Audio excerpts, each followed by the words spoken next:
Hey yo, bienvenue dans le podcast The GOAT MMA Boxing. Comme on se retrouve la GOAT Family, j'espère que vous allez bien. Aujourd'hui, on se retrouve pour le 8e épisode du No Contest et on va parler de Mind Games et Trash Talk. Est-ce que c'est la seule chance pour Conor McGregor de gagner face à ce Dustin Poirier vraiment très très fort lors de l'UFC 264 de ce week-end à Las Vegas? Alors, on va parler de plusieurs choses. On est avec mon comparse Carl. On va notamment évoquer le fait, on va faire un peu de récapitulatif du fait que, là, je pense que tu es d'accord avec moi, Carl, souvent dans sa carrière, Conor, surtout lorsque c'était Mystic Mac, il était connu pour vraiment gagner ses combats bien avant même de rentrer dans la cage. C'est ça, c'est une réalité. C'est, C'est c'est ce qui faisait vraiment la différence hein, avant le combat, lors du build-up, lors de la semaine médiatique, et, sur les réseaux. Il y avait toujours ce jeu, ce trash talk, qu'il maîtrise parfaitement, un des meilleurs trash talkers de l'histoire, diraient les grands spécialistes, ce trash talk qui parfois arrivait à rentrer dans la tête de ses adversaires et qui lui donnait un avantage considérable avant même que le combat commence. ça. J'ai deux exemples vraiment marquants, frappants. C'est le premier combat contre Dustin Poirier Ouais. en featherweight lorsque Dustin était très jeune et était commencé à se faire un nom dans la KT. Et j'ai aussi un exemple que je pense tout le monde connaît ici, c'est le combat pour la ceinture, la réunification des ceintures featherweight contre José Aldo Jr. qui, à ce moment-là, je pense, si je ne dis pas de bêtises, était invaincu à l'UFC. Ouais, c'est ça. En fait, là, ça nous a choqués, hein. Même moi, ça m'a choqué quand j'ai vu ce résultat-là. Et c'est vraiment à ce combat-là, face à José Aldo, que j'ai compris à quel point la dimension mentale pouvait être un atout pour The Notorious. Et on a vu que dans ces derniers combats-là, il ne l'a pas souvent réutilisé. Il a essayé de le réutiliser face à Khabib Nurmagomedov. Ça n'avait pas du tout marché. Car Khabib, lui, les mind games avec lui, les mecs comme ça qui viennent du Daghestan, qui s'entraînent dans les conditions extrêmes, etc., ça marche pas avec eux. Le mec, il a 4 ans, il est en train de lutter avec un ours. Tu peux pas entrer dans sa tête si facilement. Par contre, Ouais, un combattant tel que Dustin Poirier, ça avait marché. Un combattant, ensuite, on a vu que quand il a vu que ça n'avait pas marché face à Khabib, il est revenu avec une autre stratégie lors de son combat de retour face à Donald Cerrone notamment. Là, il est revenu en mode gentil. Et en mode gentil, voilà. ça a fonctionné. Ça a Et, fonctionné une fois. et il est revenu aussi en mode gentil avec le deuxième combat contre Poirier, donc son dernier combat. Exactement. Et là, ça n'a pas marché. Et là, ça n'a pas marché du tout. Bon, il n'y a rien à voir entre le Poirier de maintenant et le Donald de maintenant. Bien sûr. On va pas les comparer, on sait Bien tous, hein, sûr. mais c'est vrai que c'est intéressant aussi pour ajouter un exemple, il avait essayé aussi de revenir en mode vraiment trash talk, enfin, ou plutôt pas de revenir, de continuer, parce que c'était dans la continuité contre Nate Diaz, surtout pour le premier combat, et ça n'avait pas du tout marché. Parce que Mhm. Nate Diaz, c'est pareil, c'est un mec, dans sa tête, c'est un gangster, c'est GTA dans la tête de Nate Diaz. Ça n'a pas du tout marché ce qu'il a fait, Connor. C'est ça. Et là, est-ce qu'on peut se dire justement, c'est peut-être en fonction des adversaires. Est-ce que peut-être justement, face à un adversaire tel que Dustin Poirier, rentrer dans sa tête, ça va être la clé. Mind games et trash talk. Parce que quand on a vu l'efficacité que ça a eu lors du premier combat, à quel point ça a inhibé. Après, bien sûr, aujourd'hui, il l'a dit en interview à plusieurs reprises de Dustin Poirier, que c'est plus le même, que maintenant il est détaché de tout ça, que tu ne peux plus entrer dans sa tête comme avant. Avant, il était jeune, il faisait beaucoup d'erreurs, il était hors de lui. Mais là, on l'a vu que récemment sur les réseaux, en plus de l'embrouille qu'il y avait eu sur la donation, sur les main games qu'il a joué lorsqu'il a dit qu'il allait donner à la charité de Stine Poirier après le combat, après sa défaite, plus de contact et il a donné à une autre charité. Maintenant, sur les réseaux, on voit qu'il met un screen et du coup, qu'il fait entrer dans la danse la femme. Il s'attaque entre guillemets à la femme de Dustin Poirier, comme il l'avait fait à Conor McGregor pour essayer de le sortir de son match. Après, Là, clairement, il a mis, pour ceux qui ne savent pas, il a mis un screen en fait de la femme de Dustin Poirier qui s'appelle Jolie Poirier, qui avait justement essayé de contacter Conor McGregor sur Instagram, tout simplement. Et du coup, on ne sait pas ce que ça allait sous-entendre. Mais c'est sacrément irrespectueux. Et c'est le genre de choses, sachant qu'elle joue un rôle extrême dans la vie, dans la carrière de Dustin Poirier, et c'est une personne qui lui tient extrêmement à cœur, que, entre guillemets, s'attaquer de la sorte à la femme de Dustin Poirier, c'est peut-être la, c'est moche, c'est très ugly, c'est peut-être sans morale, comme certains diraient. C'est immoral. Mais pourtant, ah, attendez, il y a l'alarme qui est passée, c'est peut-être immoral, mais pourtant, c'est peut-être l'une des clés. C'est très moche, hein, mais il veut vraiment essayer de titiller et de sortir de Poirier de son match, comme il a pu le faire en 2014-2015 et pour complètement dominer. On parle aussi, encore une fois, une autre tentative, le vocal. Hein. Le vocal, on voit que là, il est totalement dans une autre approche. Il n'est plus du tout dans l'approche amicale. Lorsqu'il fait son Little Billy P-Head, je ne sais quoi, tu vois, quand il l'a teasé comme ça en vocal sur Twitter pour vraiment essayer de rentrer dans sa tête, essayer de lui faire des cauchemars. Ça me fait rire quand j'ai vu la vidéo en plus qui a été reprise par Mojahed. Mais ouais, mais Ça, c'est très, très drôle. mais il a aussi fait un audio sur Twitter où il parle. Il parle et il s'adresse à Dustin, en fait, Ouais, publiquement. Et pareil, genre, il prend la voix du boogeyman, tu vois, c'est du mec ça. qui va venir C'est le ça. manger, tu vois. C'est ça. Mais c'est intéressant de noter que, ouais, moi, en fait, la question, elle est de savoir, moi, je pense que c'est le cas. Est-ce que Connor utilise cette histoire de donation, de charité, l'utilise et la tourne d'une manière à, comment dire, à justifier qu'il va trash talker, qu'on aura un retour du Connor, tu vois, du Connor d'antan qui trash talk beaucoup et qui n'hésite même pas à aller dans son trash talk titiller des points de la vie privée sensible des gens. On se rappelle que face à Khabib, dans la conférence de presse qui est aujourd'hui, c'est un classique, c'est légendaire, où il arrive avec son whisky, on dirait il est bourré, on dirait il a 4 Il, grammes dans le sang. il était bourré, je crois. Euh, et t'as un Khabib qui est très très froid, très très calme, qui ne le calcule pas vraiment, tu vois, il sait très bien. On se rappelle qu'il a quand même il a osé attaquer le père de Khabib en parlant d'histoire de je ne sais quoi que personne n'a trop compris, mais voilà, il a parlé du père de Khabib, il a aussi parlé du fils du manager de Khabib, le fils d'Ali Abdelaziz, enfin bref, Ouais. il a vraiment, il n'y avait pas de limite, tu vois, dans ce trash talk-là. Ouais. Et on se demande aussi si ça n'a pas été justement, c'est pas ce qui a fait sa chute. Genre, il a trop enlevé sa concentration, pas assez de concentration dans sa préparation au combat.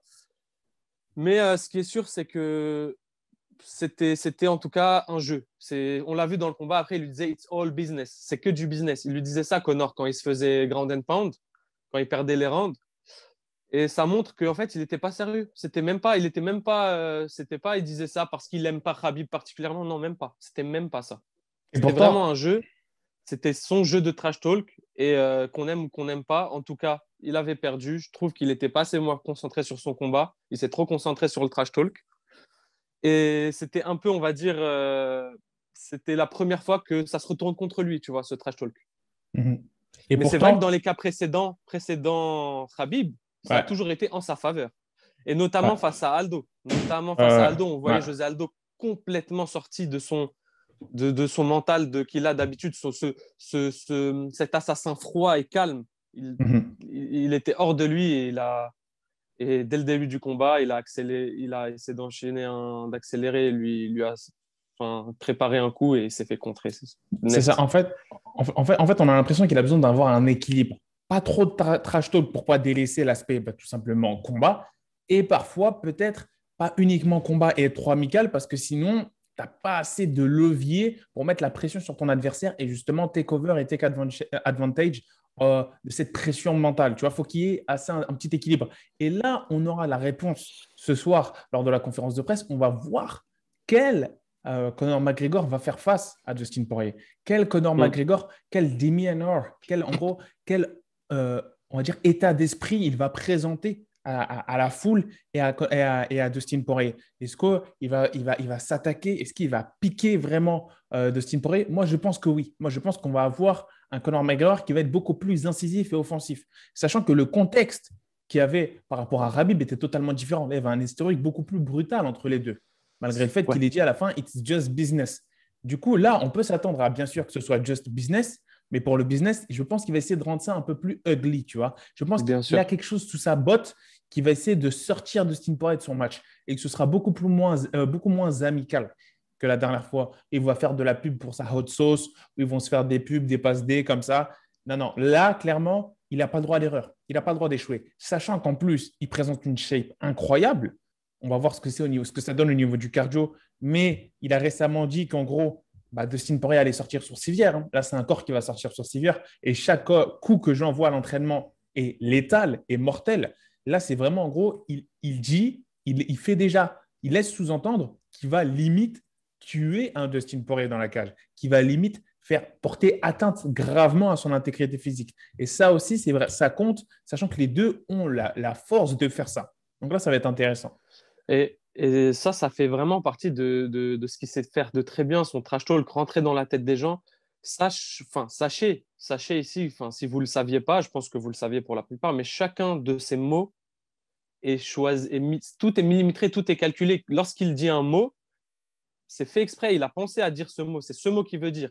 Lorsqu'il parle de tuer, de civière, de tous ces termes-là, ces mots sont pensés et sont entre guillemets, dits pour faire réagir, pour créer quelque chose chez la psychologie de Poirier. C'est vrai. Le but, c'est vraiment de rentrer dans la tête de l'autre. C'est vrai. Et il choisit ces mots de sorte à pouvoir le faire, à pouvoir rentrer dans la tête des gens. Et c'est pour ça qu'il dit ça.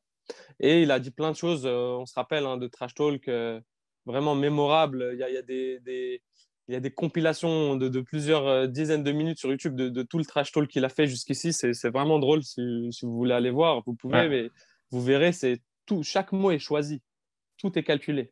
Tout est calculé, Et tout c'est est ce qui faisait calculé. sa force, c'est ce qui faisait sa force, parce qu'il arrivait à ramener une énergie autour de lui, des fans qui étaient derrière lui, que ce soit irlandais ou non. Moi, j'adorais Connor. J'adorais à l'époque, j'étais toujours derrière lui. Et c'est pas que j'aime particulièrement le trash talk, mais c'est que lui, il le faisait si bien qu'il ramenait toute une atmosphère autour de lui avant le combat. Bien sûr. Ces conférences de presse, on se rappelle, bon, le combat n'était pas très intéressant, mais contre Floyd Mayweather, limite, les conférences de presse étaient plus attendues que le combat en lui-même. Parce qu'on voulait voir ce trash talk, parce qu'on attendait que ça. Ce show, ce cinéma tu vois, je te mets un coup, tu me le rends, mais verbalement, tu vois. Pas dans la cage, ni Exactement. dans le ring, mais en face d'un micro, quoi. C'était. Ouais.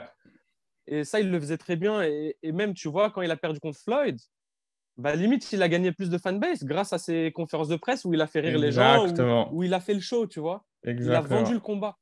Il a réussi à le Ceux, vendre, ce combat. ceux qui ont découvert Connor à travers ses conférences de presse, ça a dû être un régal. Ils ont dû se dire, mais d'où sort ce mec? Mais C'est qui est ce incroyable. fou? Et en Ouais. plus, j'ai l'impression que ce trash talking plutôt, l'a vraiment aidé parce que lors de sa carrière, j'ai l'impression que Connor, c'est un combattant, il a besoin que les gens soient derrière lui. Il n'aime pas être le bad guy, il n'aime pas être celui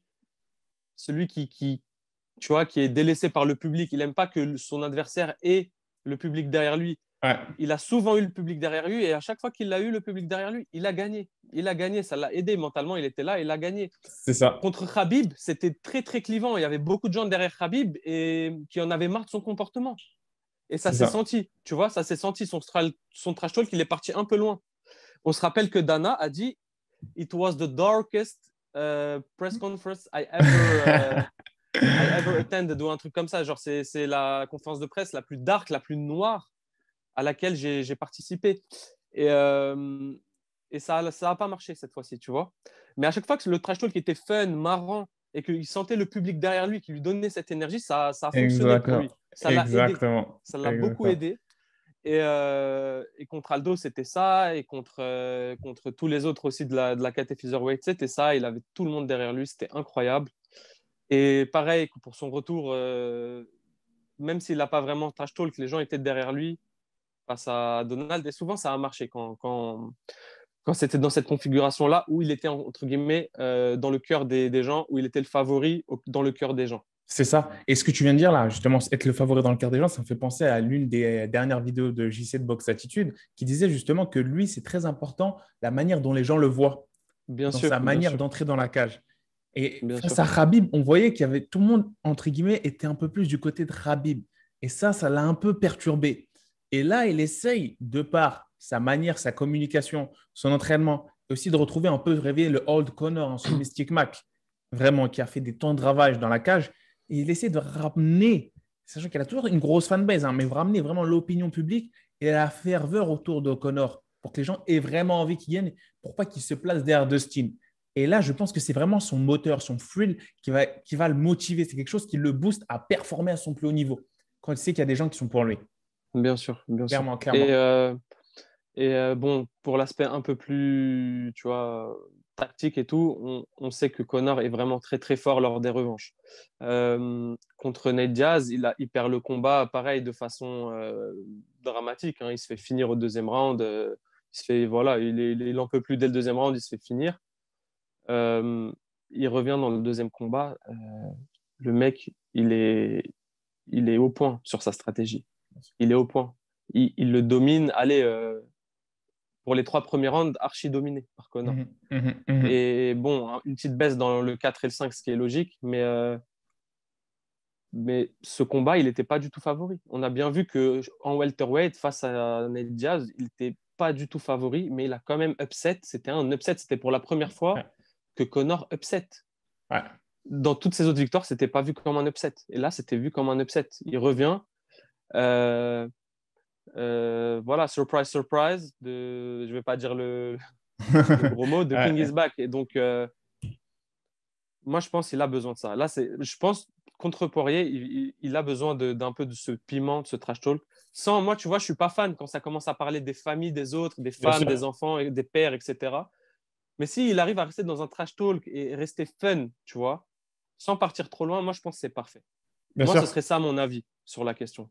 Trash talk, oui, mais avec quelques limites quand même. Moi, j'aime bien quand tu me fais rire, tu vois. Moi, j'aime bien quand tu me fais rire. Dans la modération, dans le fun, se moquer du combattant, se moquer de 2-3 petits trucs de gamin, voilà. Ça, c'est bien, ça apporte quelque chose.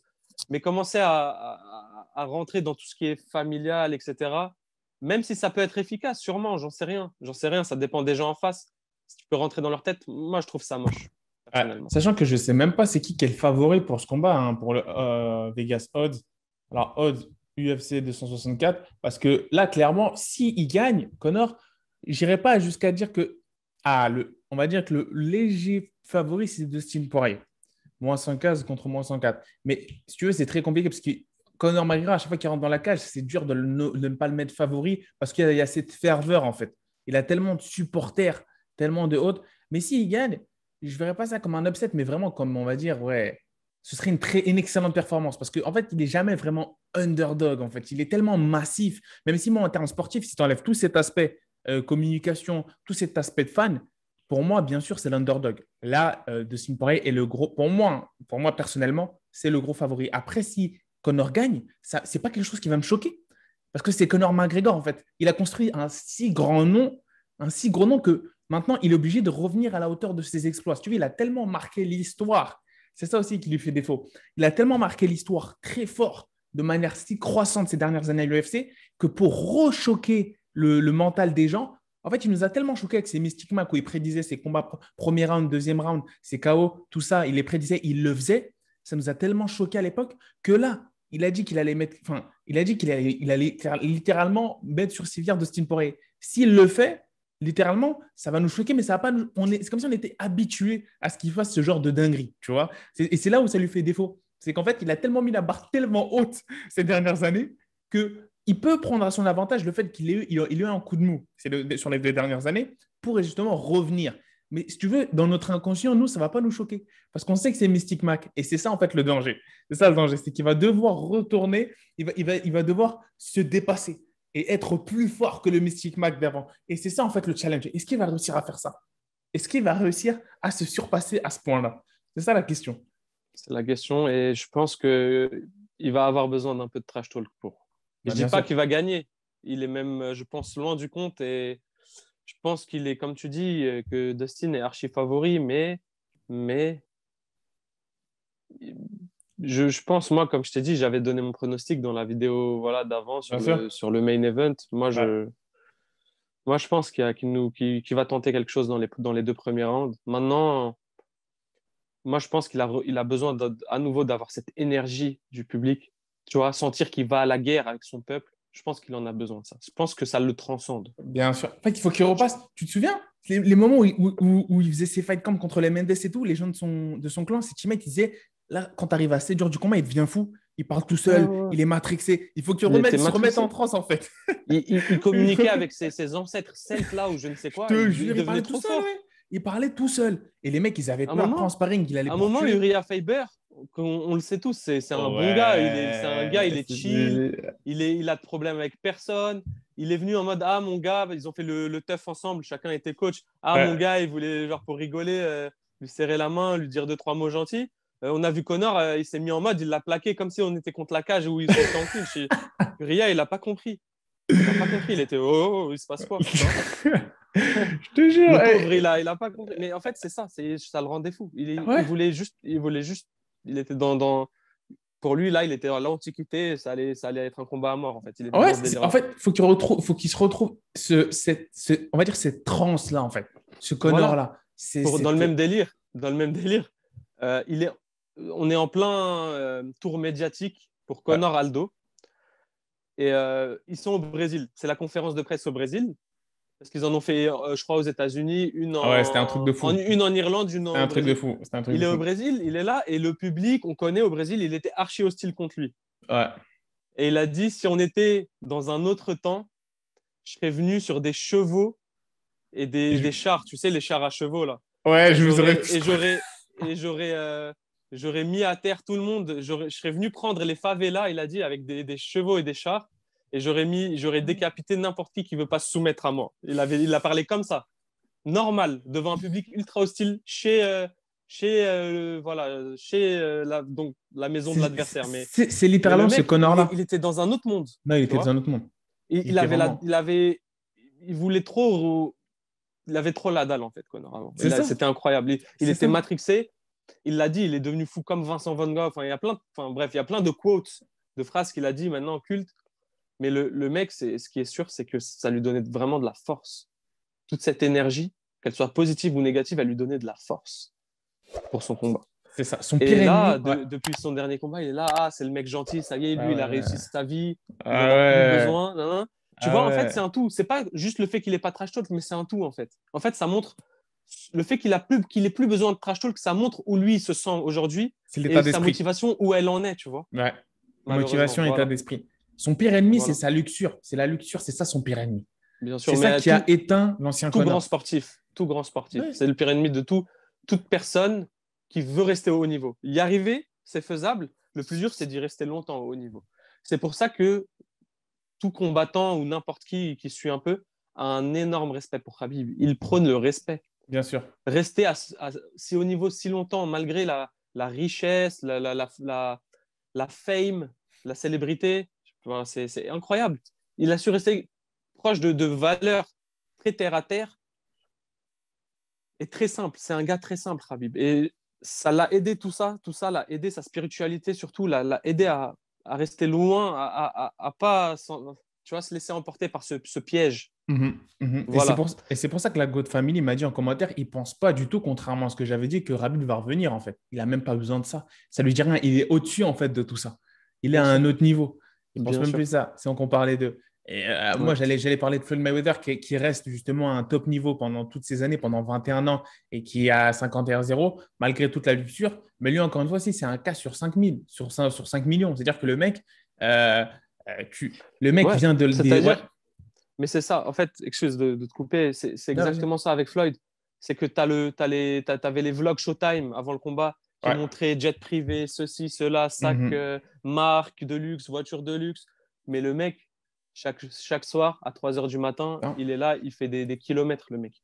Ça veut dire que, ouais, Floyd, comme tu dis, c'est très spécial son cas. C'est un mec, il vit dans la plus grande luxure tout en restant un charbonneur. Tu comprends? Acharné. Ah, C'est jusqu'à maintenant. C'est ça, en fait. Sa diète, elle était impeccable. Ouais, Son entraînement, impeccable. impeccable. Tous les jours, tous les soirs. Récupération aussi. Tout était millimétré. Il ne perdait pas une seule minute dans sa journée. Tout Mhm. était millimétré pour le combat.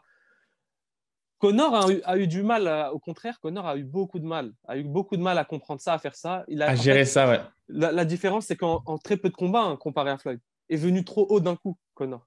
C'est difficile. Exactement. Quand l'ascension, quand la pente de l'ascension est très raide, c'est-à-dire quand l'ascension est très rapide d'un coup, avec peu de temps, c'est très difficile. J'ai C'est l'impression très que difficile. T'as pas le temps de transition, en fait, dans ta façon de vivre. je vais faire une allusion, en fait, si tu veux, un parallélisme à la finance. C'est un peu comme les monnaies fiat et les crypto-monnaies, tu vois. Les crypto-monnaies, tout va beaucoup plus vite. Les mêmes cycles, mais tout va beaucoup plus vite. Et pour Connor, lui, c'était un peu le schéma Floyd, mais en accéléré fois 500. Tu vois ce que je veux dire? C'est-à-dire que lui, c'est arrivé beaucoup. Sur Ouais. Floyd Si tu le Mayweather, dis, c'est arrivé.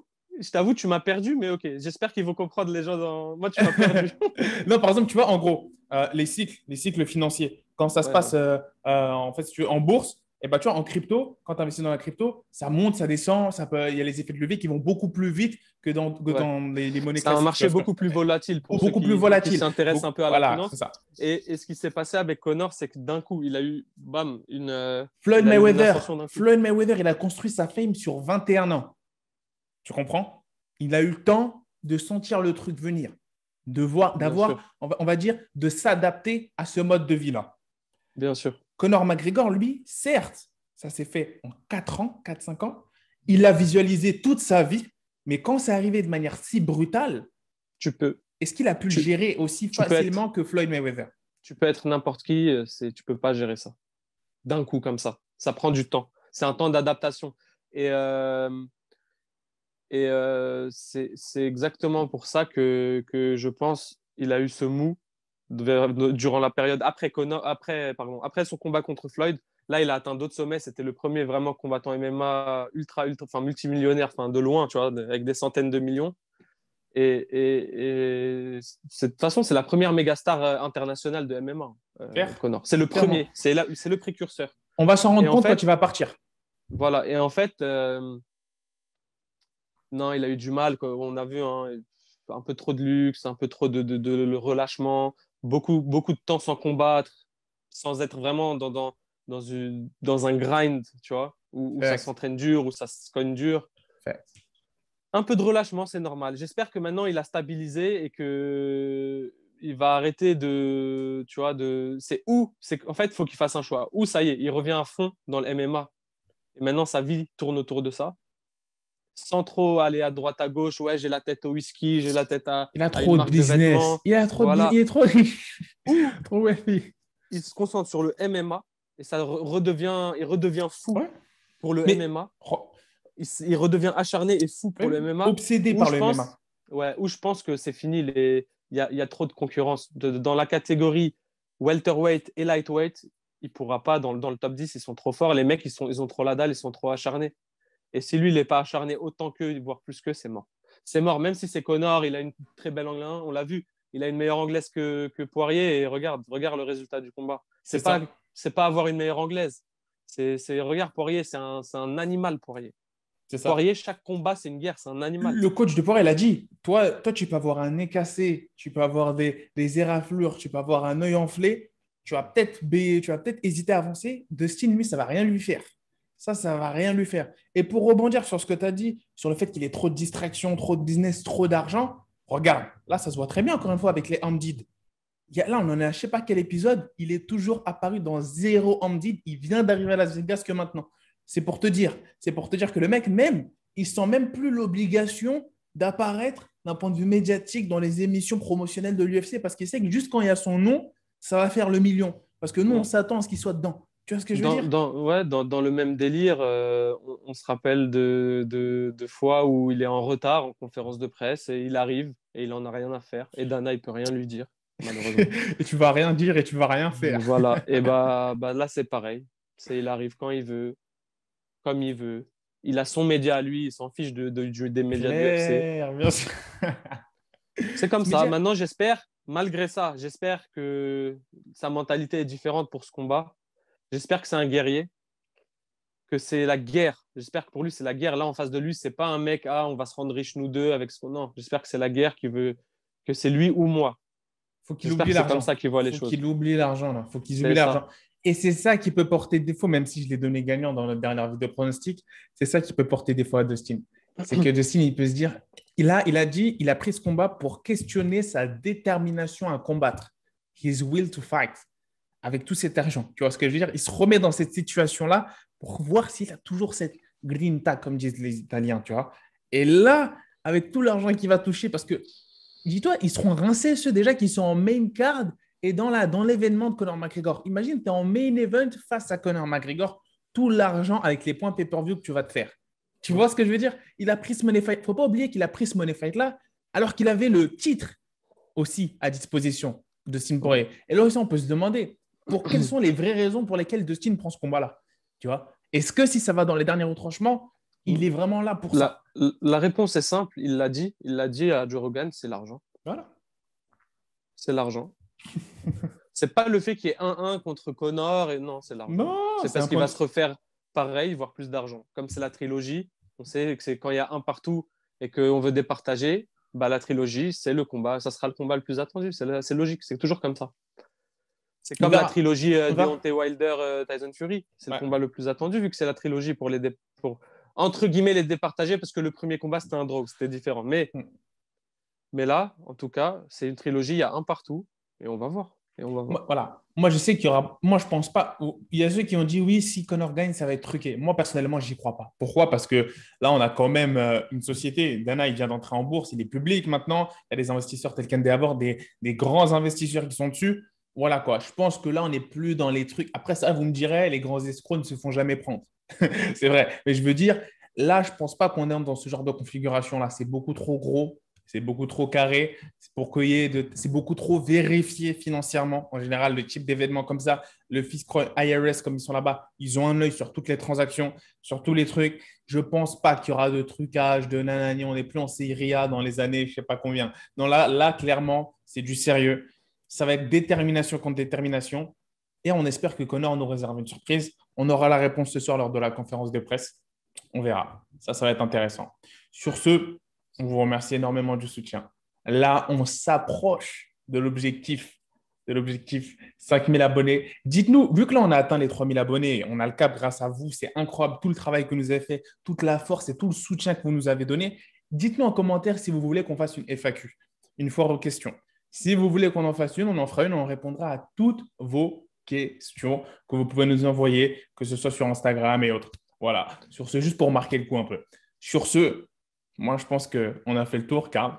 Moi, je pense qu'on peut leur demander leur avis sur la question. Est-ce que déjà vous préférez Connor quand il est humble et quand il est bienveillant face à son adversaire, ou est-ce que vous le préférez quand il est trash talk, quand il attaque direct là où ça fait mal, quand il trash talk? Dites-nous ce que vous en pensez, ce que Quel vous Connor? préférez. Quel Quel Connor vous Connor pour préférez? vous aussi, pour vous, donc lequel vous préférez? Et est-ce que vous pensez que Connor, en fait, ça marche pas s'il n'est pas comme ça? Voilà. Exactement. Dites-nous ce que vous en pensez. Voilà, en commentaire plutôt team Good Connor ou Bad Connor, Devil Connor. C'est ça la question. Sur ce, la famille, la Good Family, on vous dit peace. Hospitalize a brick. I'm so mean, I make medicine sick. Give me 5, give me 10, call me daddy. Everybody.